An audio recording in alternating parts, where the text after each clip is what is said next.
Hey, the Peninsula Wellness Community Progress Update. Developer team presentation.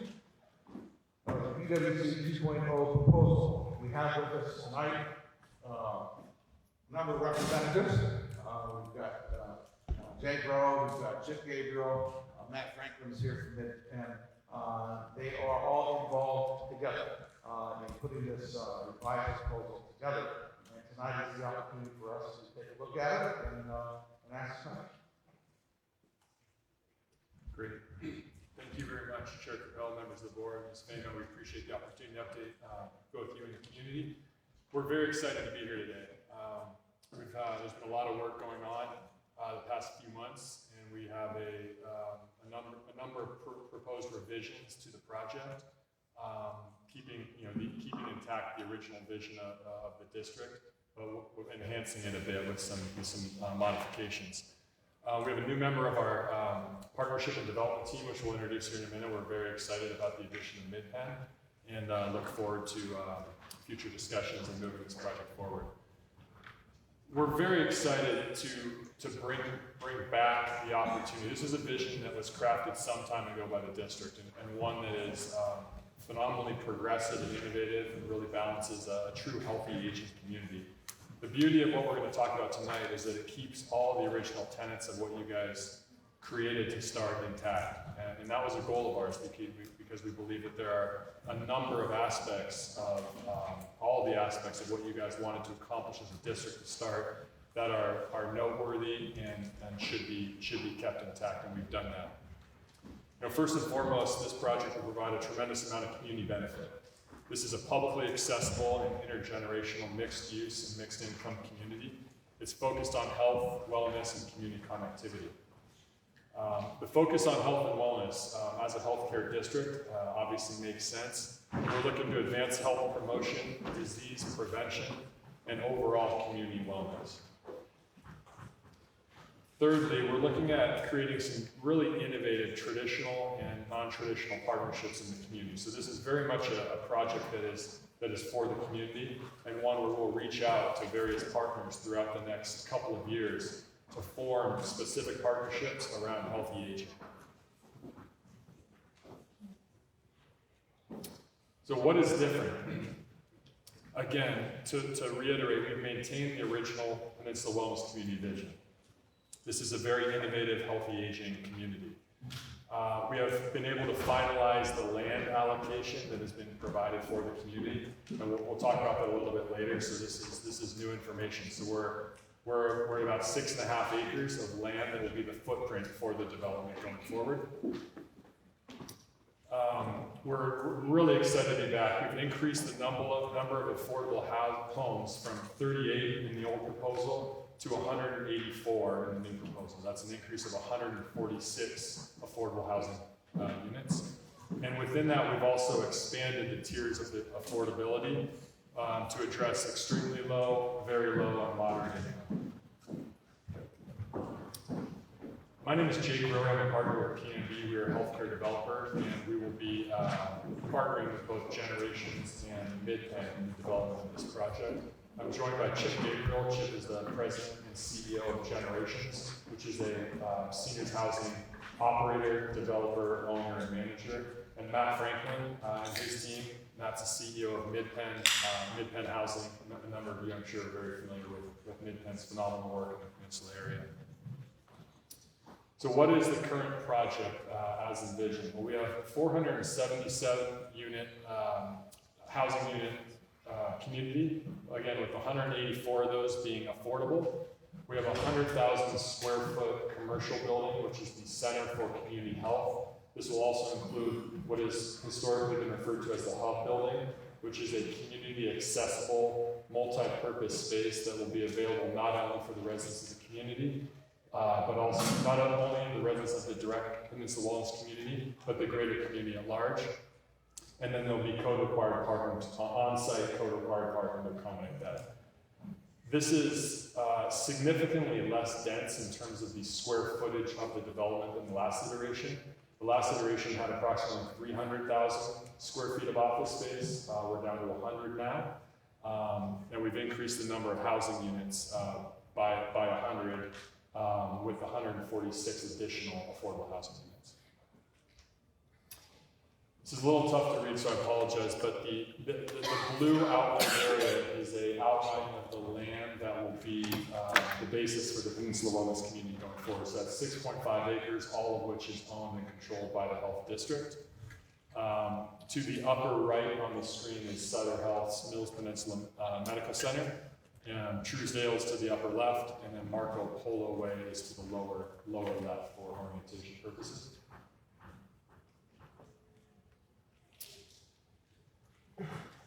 This is a conceptual site plan of what we're looking at developing. A little tough to distinguish on the screen, but the areas in kind of the greenish yellow color, those are the residential structures, and the area, the rectangular shape to the upper left, darker red color, that is the office building. So we have the majority of the office space along Truesdale to have the access in and out off Truesdale. And then it'll very much be an integrated community. It's one big community without any distinguishing factors there. And Matt Franklin from Midpenn is going to talk a little bit more about the community and some of the affordability elements. Great, thank you, Jay. Again, Matt Franklin with Midpenn Housing. I'm the CEO and president. With me is Nevada Merriman, who runs our region for our development team, and Andrew Belliak from our development team as well. So I just want to say how excited we are to have the opportunity to join this development team. We are big fans of the vision that you all have laid out.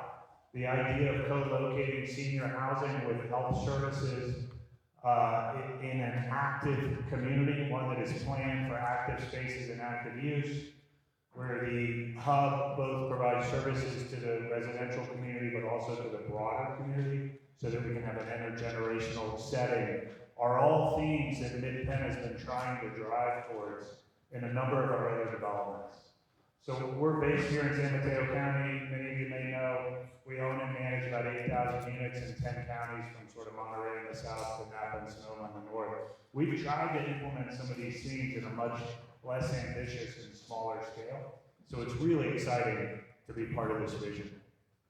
This plan allows us in the building to the lower right to achieve also, in collaboration with our partners on the development team in the district, the delivery of a very substantial number of affordable housing. So as many of you know, our financing pushes us to do that in one building. It's the best way we can put the value of the land and any investment by the county to use to go leverage other money from the state and the federal sources that are available. This is for us a wonderfully sized building, one we have a lot of experience creating great living environments. The current approximation here is 152 units for that building.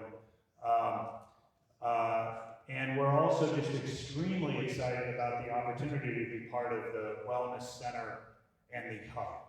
The plan, the ambition for that is incredible.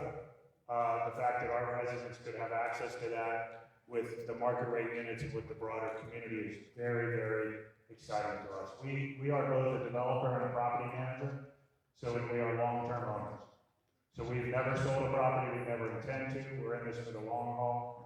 We self-manage our properties, we employ all the way to the maintenance person. And we do that because we're committed to creating a great living environment and being great neighbors. So just a little more about us. We've got a lot of work ahead of us. This is just a concept plan. We're eager to get to the next stage, which is going to be deep engagement with the community, with the neighbors, with all interested parties to figure out how to make this, truly interconnected, and so that it really functions as an active campus, to make this interact with the neighborhood in a way that is permeable and that gives access to the campus and is inviting. A design and a scale that works for the neighbors. There's all sorts of really exciting work ahead of us, and we're eager to engage with others on. So, is this forward? Nope, it's back. So just a little bit on the affordability tiers. So,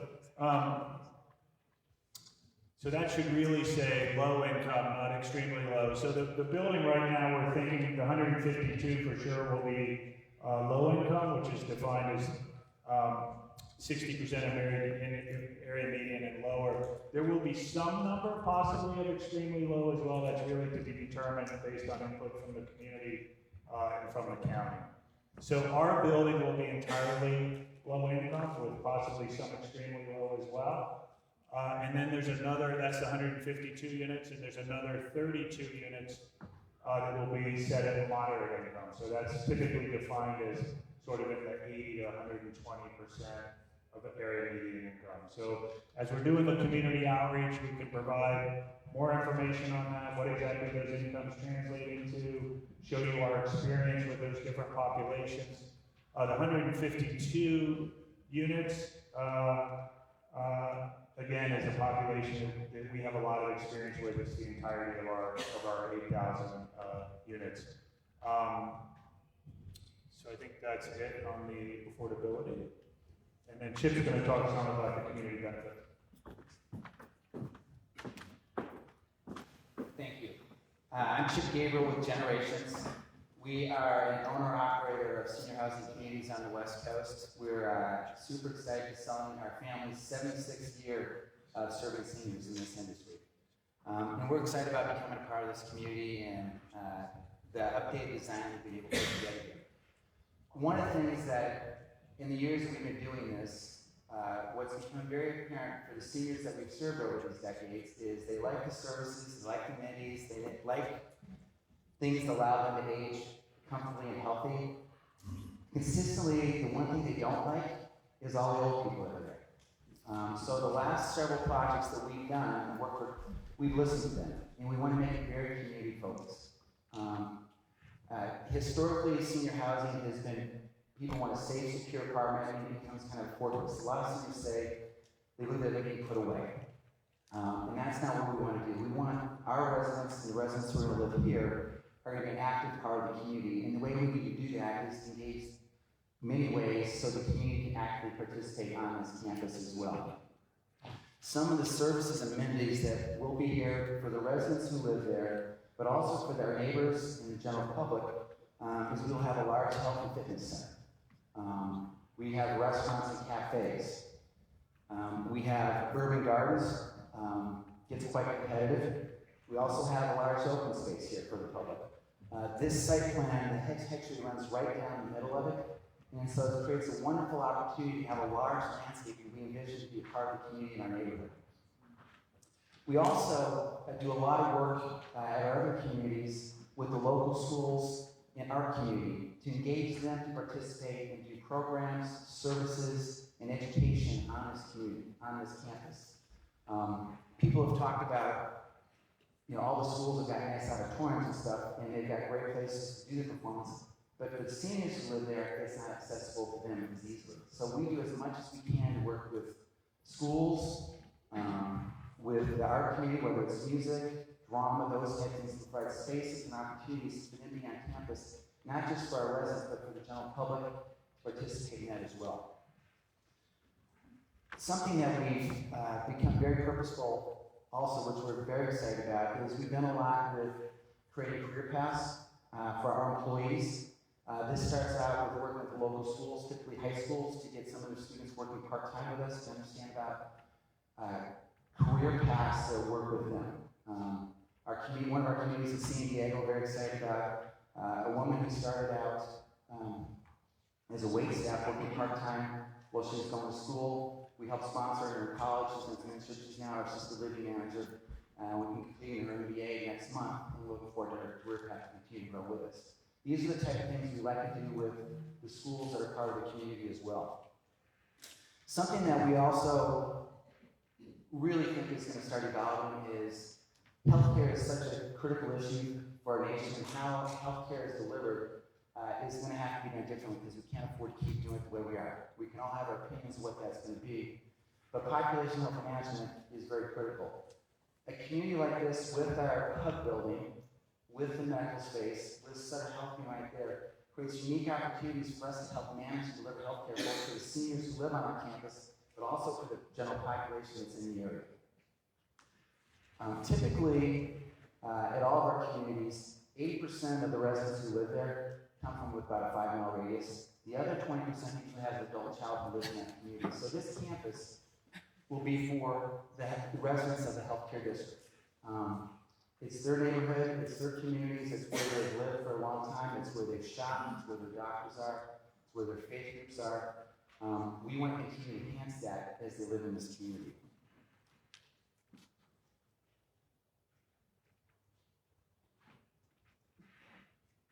For the residents who live there, we think, we hope this is their last home.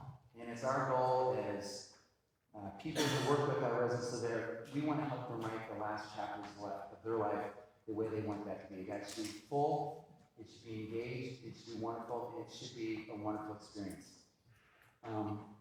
How we do this is we work with our residents and their families to help understand the financial things that go with them.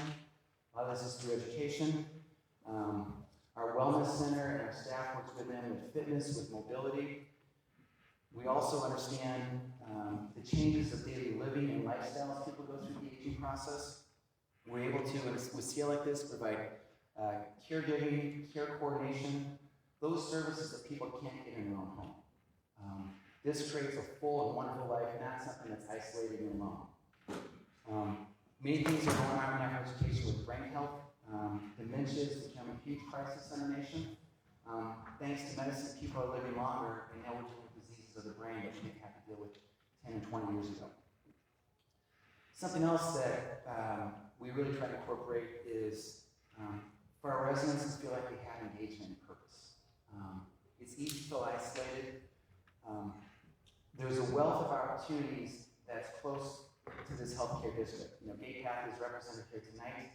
How our residents can engage with schools, with other things that adds value to life in a very simple, programmatic way that we can do for them that makes it feel special. And then finally, we like to talk and educate to our residents about end of life. That's something that it's not easy, but if you talk about it before it's an acute event, it makes it a much more wonderful experience for the families and the residents about to talk about it before it's an acute event. Too often we don't do that. We think it's a part of our mission to help our residents learn that and their families understand what could happen, what options do you have to do that proactively when you can talk about it together.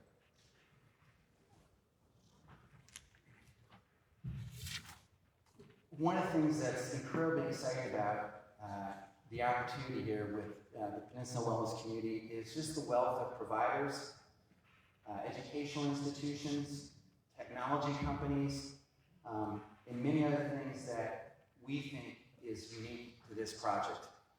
We've listed up here some of the people we've had discussions with: Mission Hospice and Home Care, Aging 2.0, Sutter Health, the San Mateo County Health.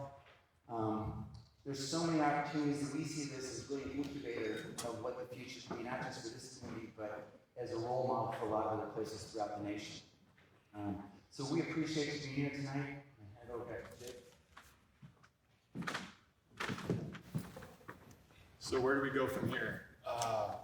We would be, one of the asks of the development team this evening for the board is to cancel the December scheduled town hall event. We're going to plan to come out in January with our community outreach, community outreach program that will be extensive and very deep. We'll continue to refine the planning and the design. We'll start to look at the entitlement course of action that will occur and work through our constructability and construction pricing over the next 6 to 12 months. With that, that concludes the presentation. I believe the board is going to have a discussion at this point. Thank you so much, all three of you. I do appreciate it. Now we want to give the public an opportunity to comment on the proposal. So, all right, give you the ground rules. We'll strictly adhere to the ground rules. You step up to the microphone. Give this one here. Announce your name, and then you have up to 3 minutes. And 3 minutes, the floor opens up and we fall through.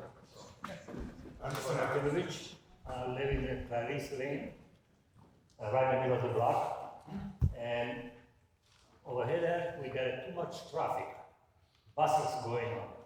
People parking in my driveway and I can't get in my own garage. You know? This plan, what they plan to build it something, is not good for the neighborhood, for the, it's a residential area. You know? And you have to think about the people that live there for many years. You know? That's not fair to us. Because when there's too much traffic going on, now it's terrible. On the morning or afternoon, when we've got 3 schools around there in the 3 or 4 blocks. 3 schools, not 1, 3. And there's too much traffic. And the buses going on. And on the morning, I can't get in my garage. On afternoon, when the school's over, I can't get in my garage because of the too much traffic. And that is not fair to us. Okay? So I would like to the board think about maybe it's a good plan, but in my opinion, it's not good. So you should think over it and decide to see if you do the better things, something to build it there, and not think they're finally do enough. That's all I want to say. Thank you. Anyone else?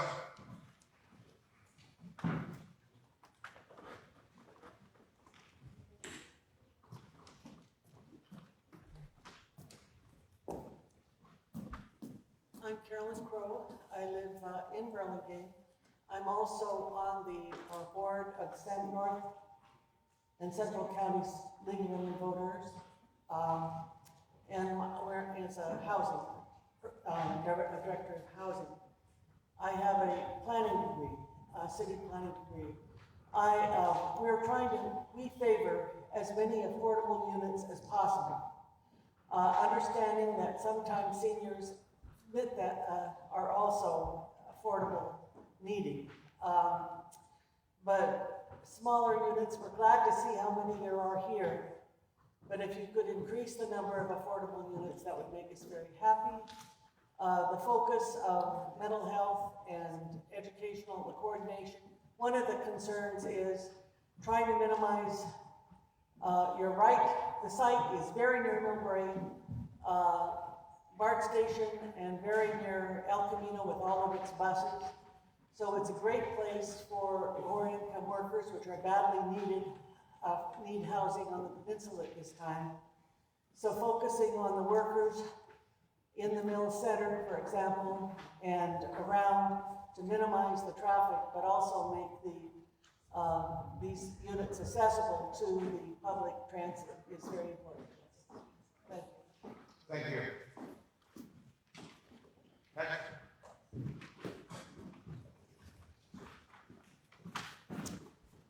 Good evening, my name is Brian Perkins. I'm the district director for Congresswoman Jackie Spear, and the Congresswoman wanted to let you know that she's pleased with the plan.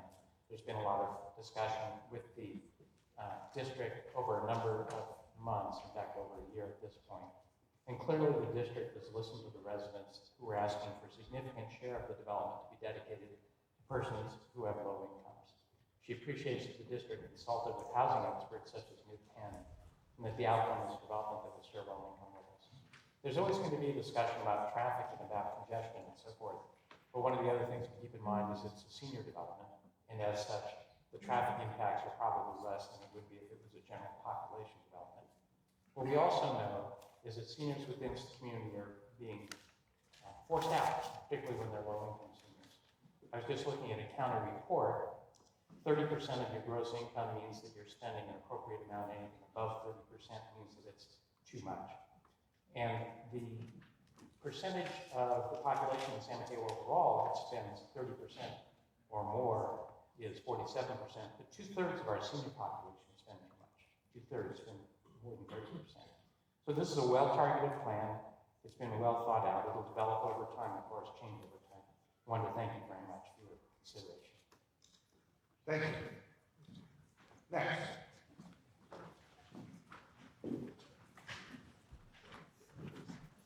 Good evening, my name is Sandra Lang. I've lived in this community for 50 years. Can you hear me now? Okay. I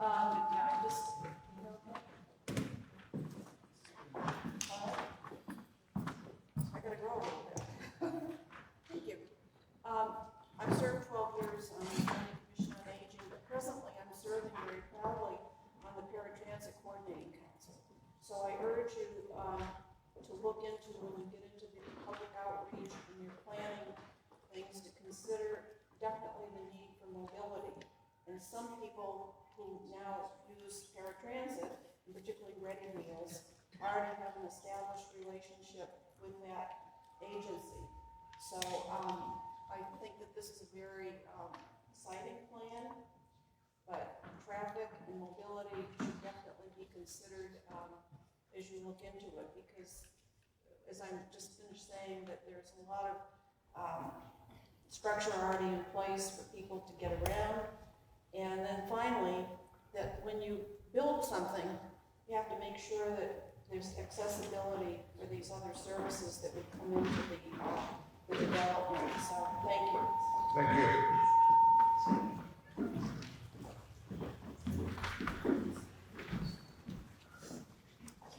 Good evening, my name is Chet Lexfold. I'm a resident of San Mateo. I'm on the board of directors for Ombuds Services of San Mateo County, which advocates for residents in long-term care facilities. And my wife and I have lived in San Mateo for 6 years, and we're both on that board. I'm not speaking on behalf of the board tonight, but I do know that some of the statistics cited by Representative Spears' aide were very accurate. 2/3 of seniors are spending over 30% of their income on their housing. And so I'd like to see much more affordable housing units in this particular development. I'd like to see 100%. I don't know why a public agency that owns this incredibly valuable land would be building any market rate housing whatsoever. We know that seniors can find market rate senior living facilities almost anywhere in this county. And we need to have a desperate need for more affordable housing units. So I would really much prefer to see 100% affordable housing on this property. It is, like I said, incredibly valuable property. And if it's owned by the public, it should be used for the best public good. So thank you. Thank you. Next.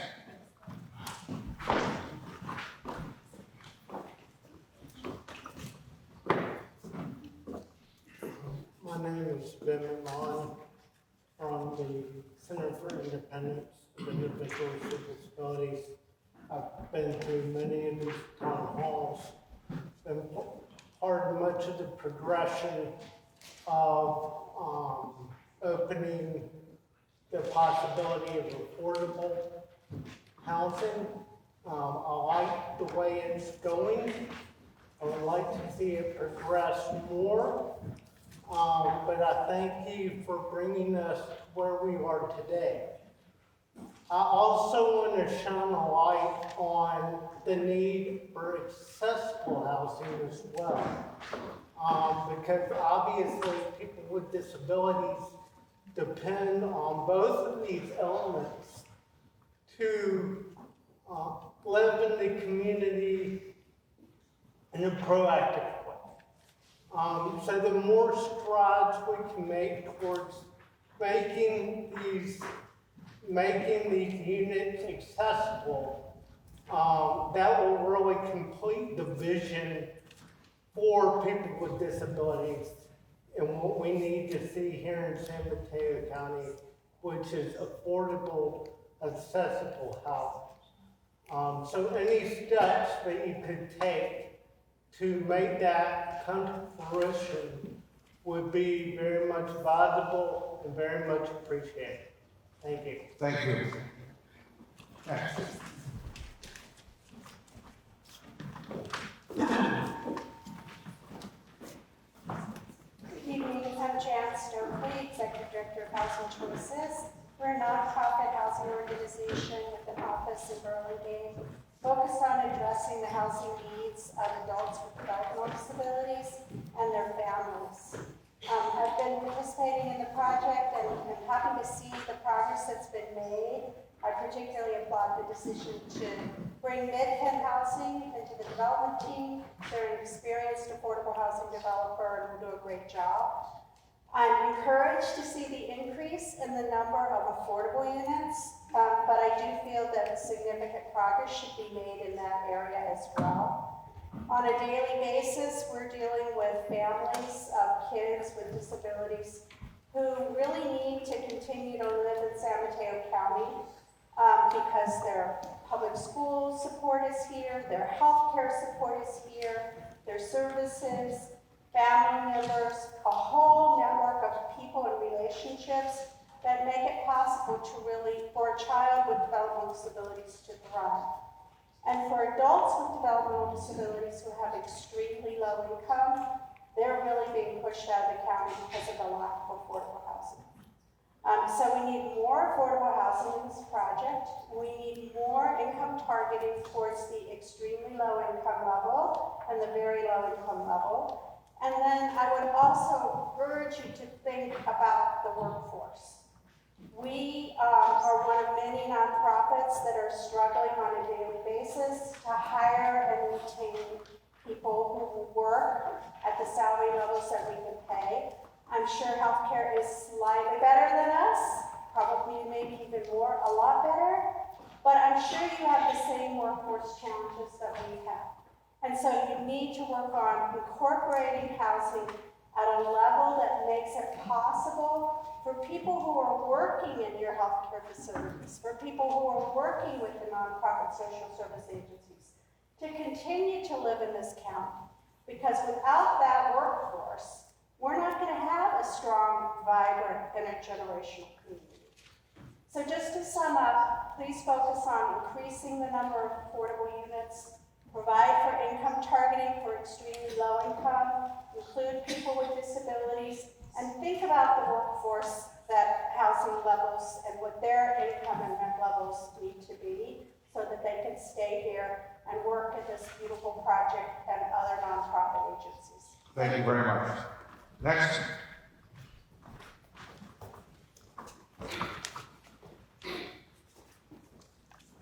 Good evening. A little bit taller. Good evening, my name is Sean Strebel. I'm a resident of Burlingame. I'm also a special ed teacher, and I sit on the board of directors of Housing Choices, the nonprofit that Jan just spoke about. We work to find housing and develop housing for people with disabilities. And so I come at this topic with a lot of personal interest.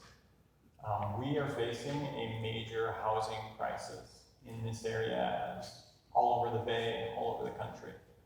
And while I'm encouraged by a lot of things I see in this project, I like to urge those who are making the decisions to include more affordable housing, particularly housing for those with disabilities and those who work in our communities on a daily basis. We simply cannot continue on the path that we're on now. And I think it's very important to keep in mind that there are a lot of people struggling out there, a lot of people who need more affordable housing. So again, I would urge you to consider more affordable housing, as affordable as possible, so that as many people in our community as can afford their housing and afford to stay in our community. So thank you so much for your attention and your time. Thank you. Next.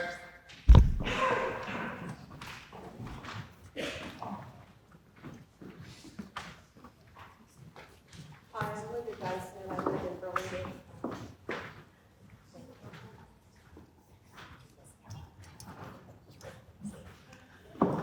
My name is Linda Dyson, and I live on Clarice Lane, and it sounds to me that we have chosen the people that are going to build out this 6.5 acre parcel.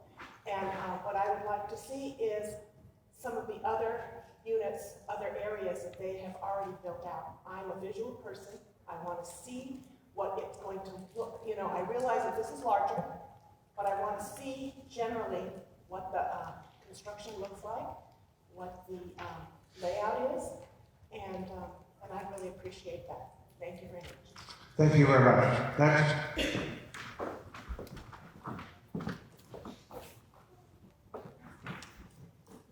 Good evening. Thank you very much. I'm going to talk briefly on Michael Grounding on Burlingame City Council. I'm not going to opine on the project because it may come before the city and I don't want to prejudice that, but I want to thank the district board for amending the prior plan. I want to support the comments of many that we appreciate seeing additional affordable housing, and I particularly want to thank the board for bringing in an affordable housing developer, because it takes a special builder to know how to get that stuff done. So thank you for all that. The reason I came to the microphone is really to address our residents who live in the neighborhood. We care very much about traffic and parking. We can deal with some of these issues even before any dirt gets turned, so come and talk to us in the city. And the nice thing about having a single project manager like the Peninsula Healthcare District is that we can work in the approval process on what are called transit demand management systems, so that we can make sure that travel doesn't impact the local residents. So I just want to make it clear for anybody who lives in the neighborhood that we're here to make sure this all works for everybody. Thank you very much. Thank you. Next.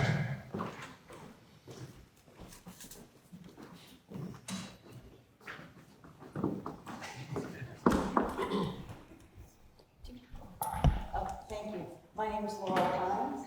I'm a lifetime resident of Burlingame, and I do appreciate the efforts that you've made. And although it seems like you've greatly increased your affordable housing, it seems like it's segregated. So the lower or moderate income is across the way separated from your market rate income housing. So I'm wondering how that would look. So what happens many times when people plan for their retirement, especially if they're not extremely well off, well, those pensions and income just doesn't stretch as far as they might think, and especially if they started there at age 55. So just a scenario. So you're doing well, you're getting there in the community, now you're 60, 70 years old, but your income isn't stretching. So do you have to move to the back lot? I'm just trying to envision how that would look. I believe that this housing should be 150% affordable because it is on public land. And I'm sorry for the mistake of saying extremely low income, because I was kind of excited about that, but I guess that's debatable in the future. Is that correct? So I also wonder if intergenerational, so we're talking the two generations maybe, because it doesn't seem intergenerational to me. It seems like maybe a little old, 55, and then a little older. Is that the generational that is spreads? I'm asking those questions. And also, who needs to be closer to the hospital than our residents that are disabled, no matter their age?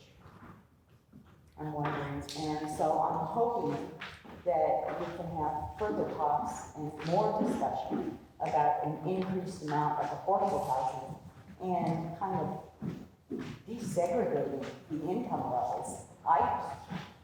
I'm wondering, who is it that's offended living near somebody that's moderate income or lower income? Nobody I know. Thank you. Thank you. Next, please.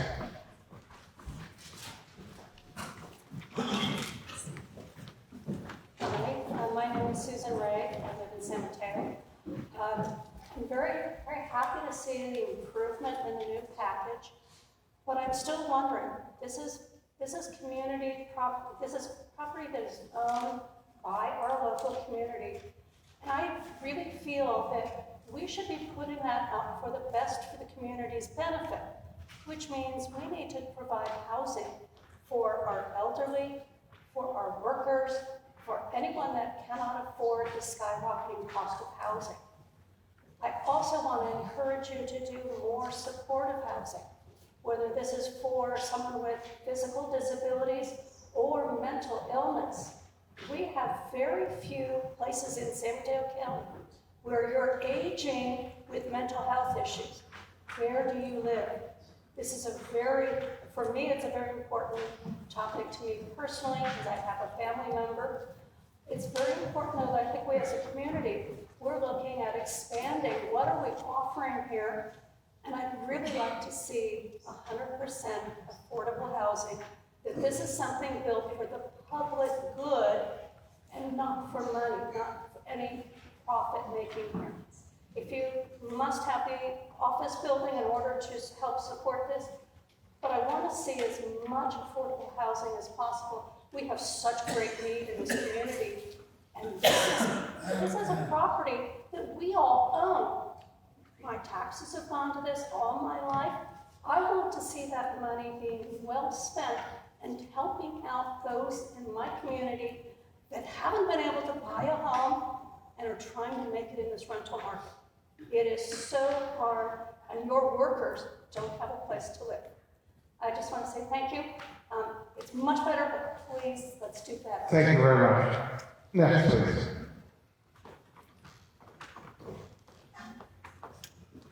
Good evening, my name is Leora Tomac-Ross. I'm here on behalf of the Housing Leadership Council of San Mateo County.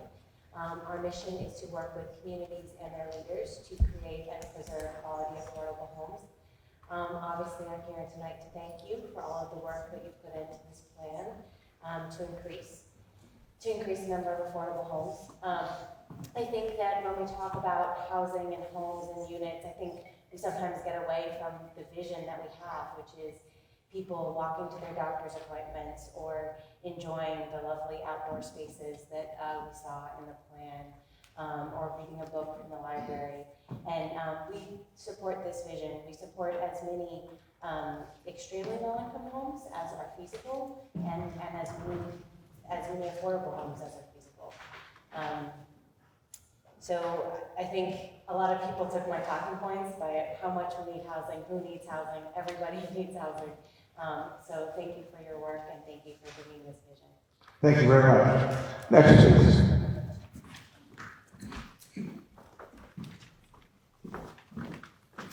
Good evening, my name is Anna Brown, and I live just about 3 blocks from where this proposed project. I hate to keep talking about the traffic and the congestion, but that is a big concern of ours. Although it may be correct that a lot of seniors don't drive, I think that many seniors are living more healthier, and that they do drive. If they don't drive, they still have caregivers, they have family, and there was no talk that I heard this evening, and I haven't come to all the meetings, but about, we're talking about increasing the housing, but there wasn't any talk about increasing the parking. Parking for the residents, parking for people that care for them, parking for family members. And I think that needs to be taken into consideration. There's that beautiful building, the Truesdale, that was built there, and I have noticed that I can no longer park in Magnolia. I can no longer park, even in the Lenardi Plaza, because it's being taken up, I believe, by people who are working there. So consideration also needs to be taken for employees, people that are working there as well. Where are they going to park? And I don't think that these issues have been properly addressed. Although we've now increased, housing and affordable housing for seniors, I think we also need to have a discussion about affordable housing for everyone in general. There are many people that are being pushed out of this area. My one daughter who has moved out of state because can't afford to live here, and another one who is struggling because she's a teacher trying to live here in this area. So I think that we also need to maybe look at plans for affordable housing for those people as well. Thank you so much. Next, please.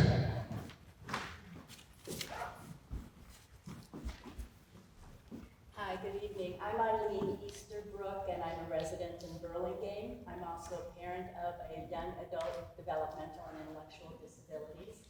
And I want to say I'm really glad to see that we have brought in Mid-Penn Housing to work with affordable housing units. One of the concerns I heard tonight was when Mid-Penn said there may be, but they're not sure, any extremely low affordable housing. People with intellectual disabilities, they live on SSI, they may or may not be able to work. And they do get services from the state and the federal government, so the services issue isn't a problem. It's affording houses. and places to live. And they need those 30 to 40 years after their parents pass away. So I think you need to have them as part of this community. My daughter's raised here. People up and down Burlingame Avenue would know her. People at Safeway checking out. People know them in this community. And it's not just my child, because I know it's lottery. It's for the whole developmental disability community. But you need more units. I would also suggest that if you're looking at where you have land, put more. The one thought occurred to me, because I see this coming down from Health and Human Services at the federal government level, is pushing people out into the community. So it's kind of interesting to me that you're trying to bring them into this community, as opposed to using our Burlingame Rec Center in the afternoon, or Millbrae Rec Center in the afternoon, to have seniors out in the community and people with disabilities out in the community, as opposed to building whatever, a gym, an exercise room, and maybe a stage to bring people in. Because a lot of, even the Y, I talked to the director of the YMCA, and they're looking for uses for these wonderful facilities we have already in the middle of the day, because people come and exercise in the morning and in the evening. So we have the rec center empty during the day. So maybe if you look at your hub, or that whatever recreational or gym facility is there that you think people are going to come to you, why not buy some vans? Why not take seniors out into the community and integrate them in the community, as opposed to hoping people will come to this center? Just a thought in terms of how to get more units for affordable housing. Thank you. Thank you. Do we have anyone else wishes to comment at this time? If not, we'll move to a board discussion.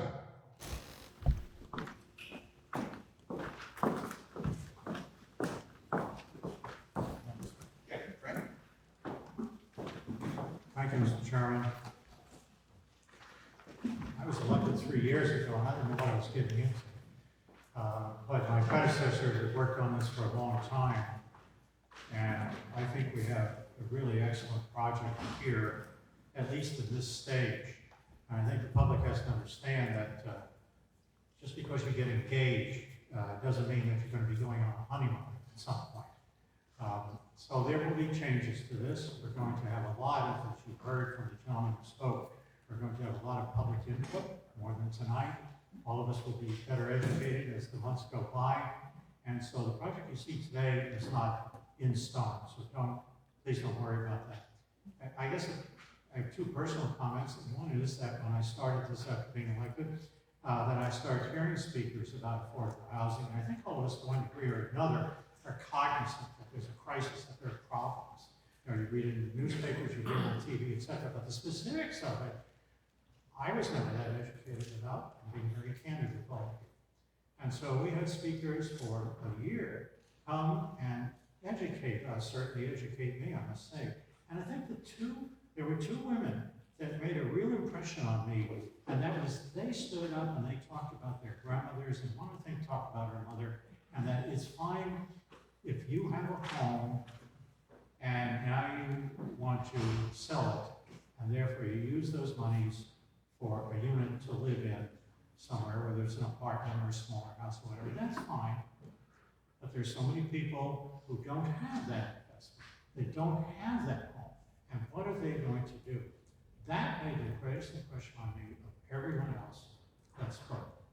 And I think this project speaks to people of that nature.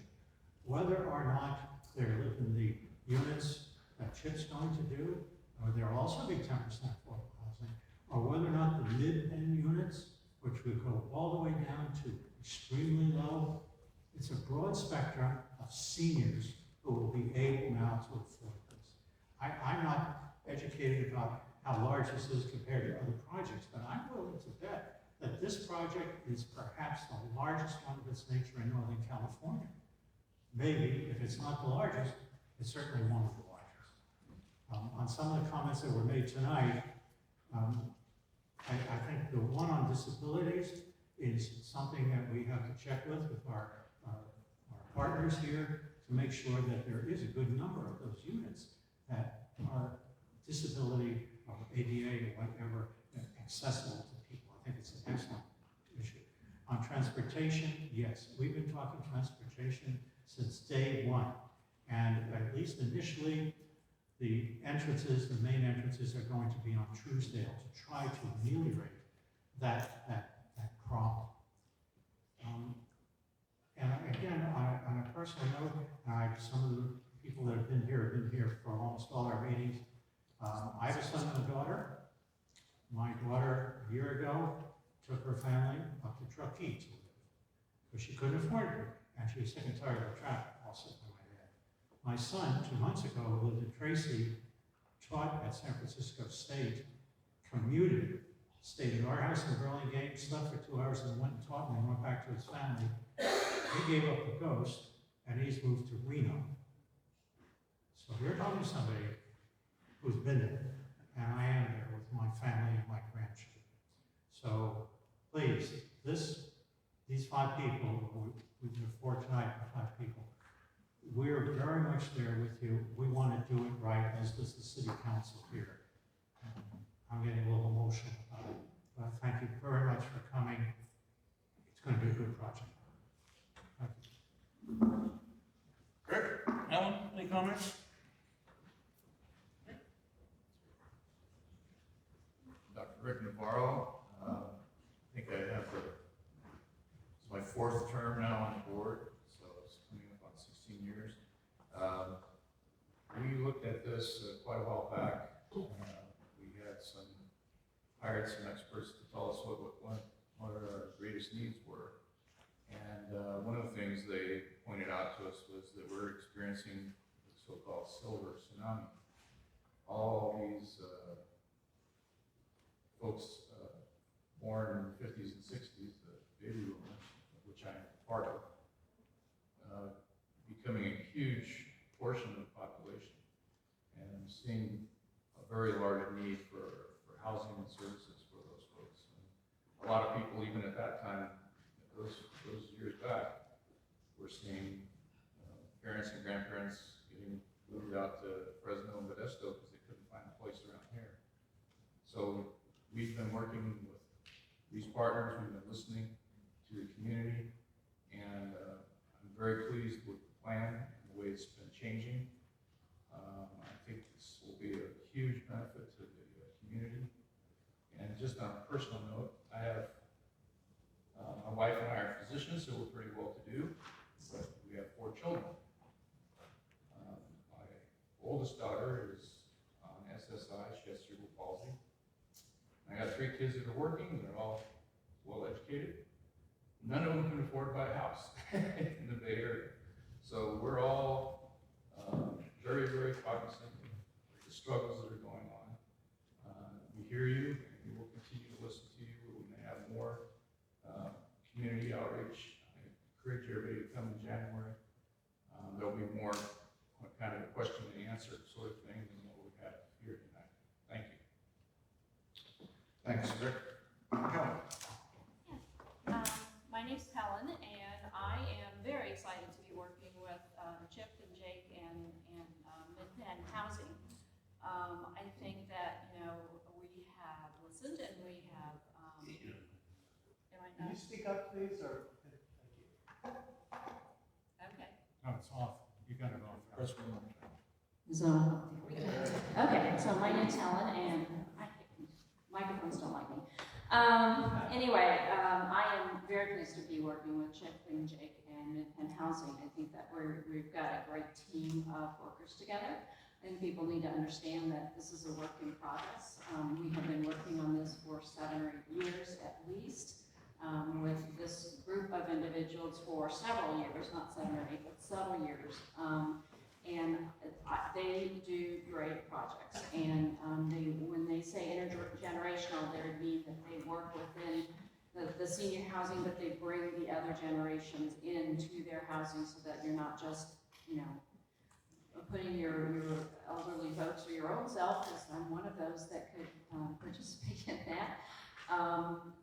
That they include the entire community in their own smaller community. And so I think that we've got a good project going. I think it's going to evolve over time, and I look forward to the answers to some of your questions that will come at the town hall meetings as we go on further to discuss. I think it's important to understand that as much as we need affordable housing, because I have a combined family of 5, and 2 are in the area barely making it, and 3 have chosen not to live in the area because it's too expensive to live. So it's not that we don't understand the plight of what's going on, because all 5 of our children are impacted, and it's very difficult to keep the family together when everybody is so far apart.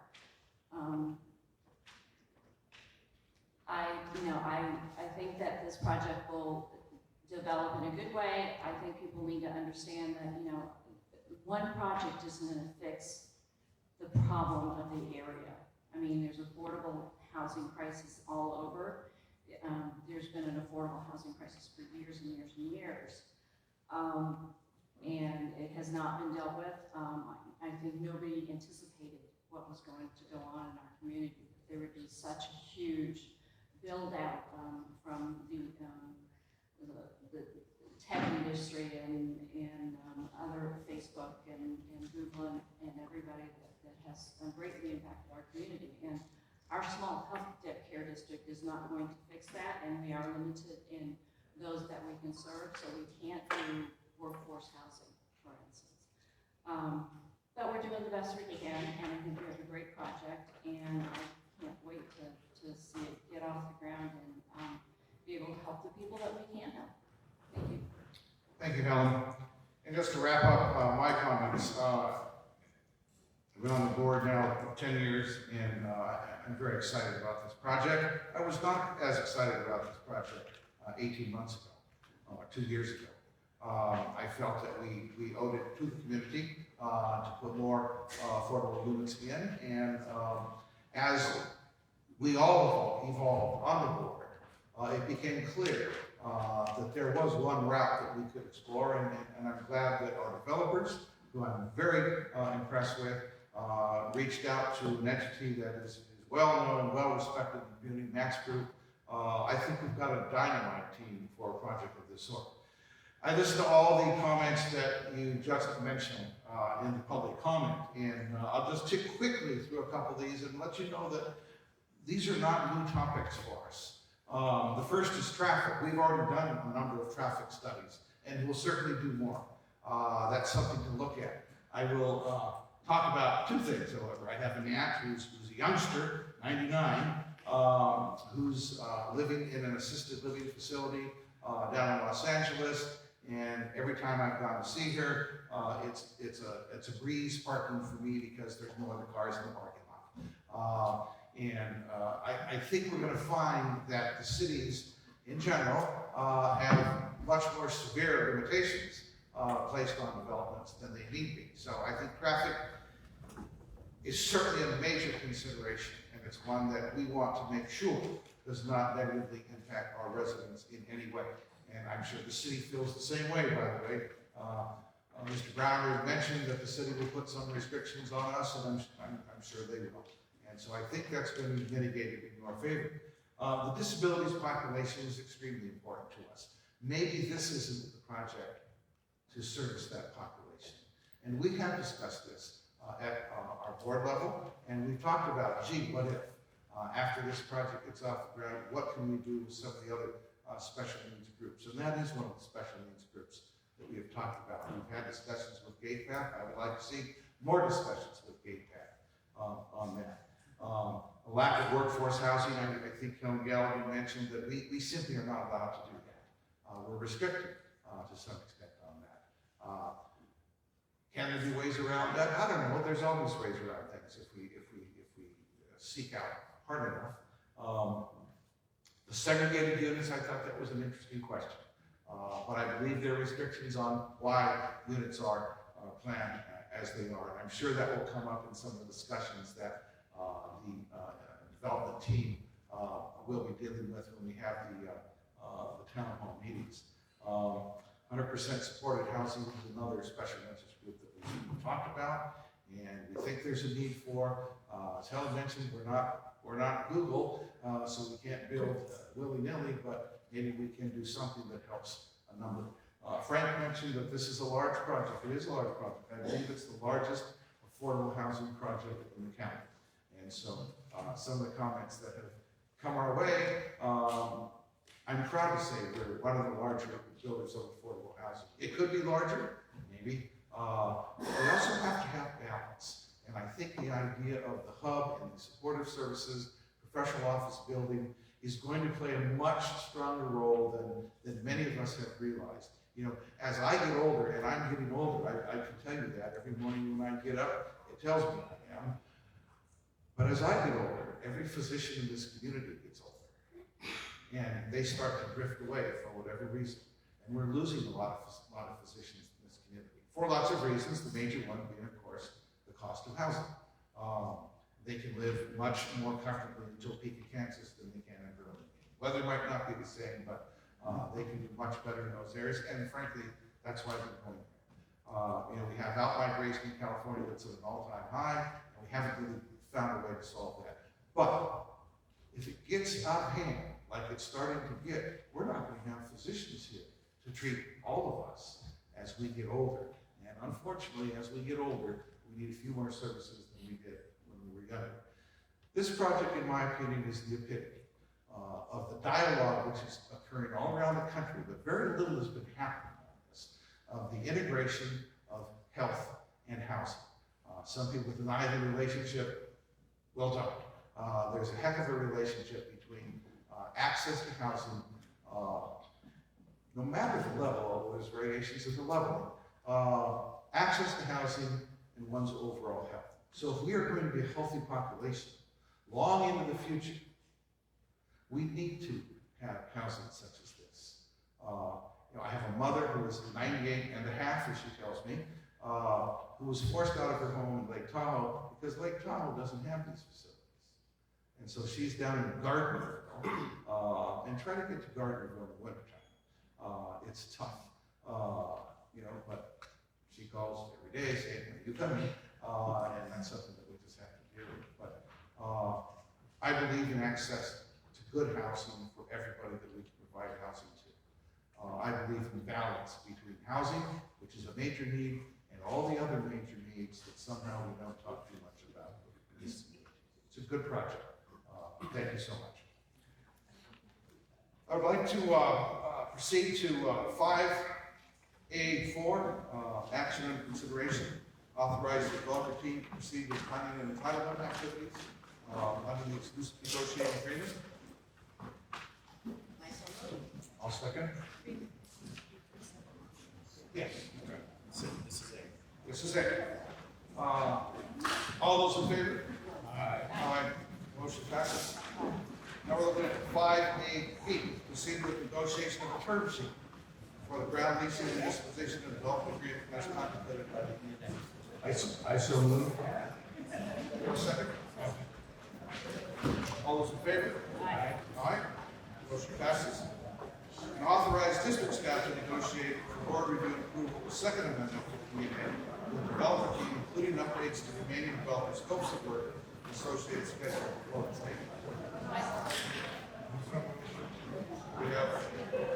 We need a second. Second. All those in favor? Aye. Thank you. One comment before we adjourn that it's been agreed to eliminate December 3rd town hall meeting and move that to after the first of the year when the developer team takes over and begins their community engagement activities. So, anybody opposed to that on the board? Okay. With that, there's a move to adjourn. We are so adjourned.